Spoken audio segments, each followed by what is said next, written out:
Item ಯಾವುದೇ ಇರಲಿ try ಮಾಡಿ ಆಚಿ ಚಿಕನ್ ಮಸಾಲಾ. ಬಿಡದಿ ಟೌನ್ಶಿಪ್ ವಿರೋಧಿಸಿ ನಾಳೆ ಬೀದಿಗಿಳಿಯಲಿದೆ ಬಿಜೆಪಿ. ಫ್ರೀಡಂ ಪಾರ್ಕ್ ನಲ್ಲಿ ನಾಳೆ ಧರಣಿ ನಡೆಸೋದಕ್ಕೆ ಅಂತ ಬಿಜೆಪಿ ನಿರ್ಧಾರ ತೆಗೆದುಕೊಂಡಿದೆ.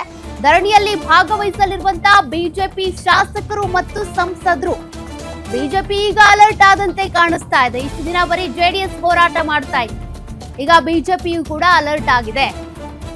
ಸಂಸದರು, ಶಾಸಕರು, ಮಾಜಿ ಸಂಸದರು ನಾಳಿನ ಪ್ರತಿಭಟನೆಯಲ್ಲಿ ಭಾಗಿಯಾಗ್ತಾರೆ. ಸರ್ಕಾರ ರಿಯಲ್ ಎಸ್ಟೇಟ್ಗೆ ಆದ್ಯತೆ ನೀಡ್ತಾ ಇದೆ ಅಂತ ವಿಜಯೇಂದ್ರ ಕಿಡಿಕಾರ್ತಿದ್ರು.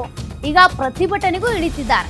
ಬಿಡದಿ ಟೌನ್ಶಿಪ್ ಕೈ ಬಿಡುವಂತೆ ವಿಜಯೇಂದ್ರ ಆಗ್ರಹಿಸಿದ್ದಾರೆ. ತಕ್ಷಣ ಹಿಂಪಡೆಯುವಂತೆ ಆಗ್ರಹಿಸಿ ಪ್ರತಿಭಟನೆಗೆ ಸಿದ್ಧತೆ ಮಾಡಿಕೊಂಡಿದ್ದಾರೆ. ರೈತರ ಮೇಲಿನ ಕೇಸ್ ವಾಪಸ್ ಪಡೀರಿ ಅಂತ ಆಗ್ರಹಿಸಲಿದ್ದಾರೆ ಬಿಜೆಪಿಯ ಮುಖಂಡರು. ಈಗಾಗಲೇ ಬಿಜೆಪಿ ರಾಜ್ಯಾಧ್ಯಕ್ಷ ಬಿವೈ ವಿಜಯೇಂದ್ರ ಕೂಡ ನಿನ್ನೆನೂ ಕಿಡಿಕಾರ್ತಾ ಇದ್ರು.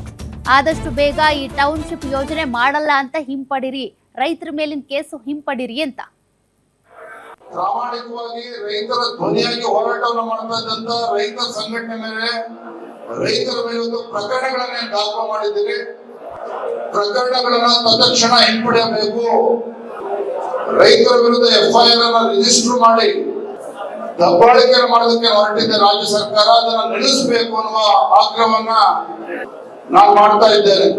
ಭಾಜಪದ ಎಲ್ಲ ಶಾಸಕರು, ಸಂಸದರು, ವಿಧಾನ ಪರಿಷತ್ತಿನ ಸದಸ್ಯರು, ಮಾಜಿ ಶಾಸಕರು, ಮಾಜಿ ವಿಧಾನ ಪರಿಷತ್ತಿನ ಸದಸ್ಯರೊಂದಿಗೆ ಬೆಂಗಳೂರಿನ ಫ್ರೀಡಂ ಪಾರ್ಕ್ ನಲ್ಲಿ ಶುಕ್ರವಾರ 17ನೇ ತಾರೀಕು ಬೆಳಗ್ಗೆಯಿಂದ ಸಂಜೆವರೆಗೆ ನಾವು ಧರಣಿಯನ್ನು ಹಮ್ಮಿಕೊಳ್ತಾ ಇದ್ದೇವೆ.